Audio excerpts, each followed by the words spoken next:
International university of business agriculture and technology IUBAT সোমবার ঢাকার বঙ্গবন্ধু আন্তর্জাতিক সম্মেলন কেন্দ্রে অষ্টম সমাবর্তনের আয়োজন করে।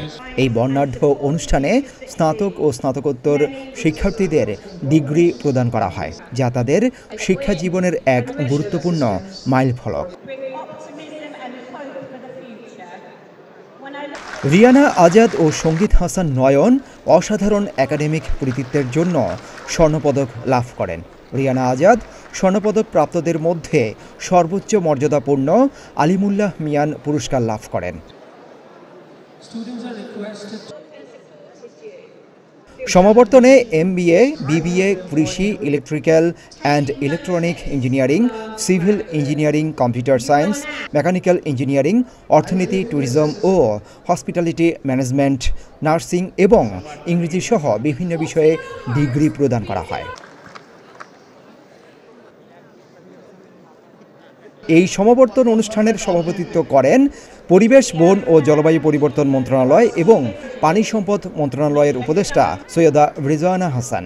তিনি তার সভাপতির ভাষণে IUBATর গবেষণা, বৈশ্বিক র্যাঙ্কিং এবং টেকসই শিক্ষা কার্যক্রম ও জ্ঞান ভিত্তিক এলাকা উন্নয়ন কর্মসূচির প্রশংসা করেন। এই সময় তিনি তার দপ্তরের পরিবেশ সুরক্ষায় 6 মাসের সাফল্য তুলে ধরে উচ্চশিক্ষা প্রতিষ্ঠানগুলোকে টেকসই শিক্ষা কার্যক্রম বাস্তবায়নের মাধ্যমে পরিবেশ সচেতন গ্রাজুয়েট তৈরির আহ্বান জানান। You all have graduated, which means that you have got the academic training that's required you to get a good job. But only getting a good job will not take us there, will not take us to our desired destination. The very best in your future days. Hope together we will make Bangladesh a country that will be free from all sorts of exploitation and discrimination.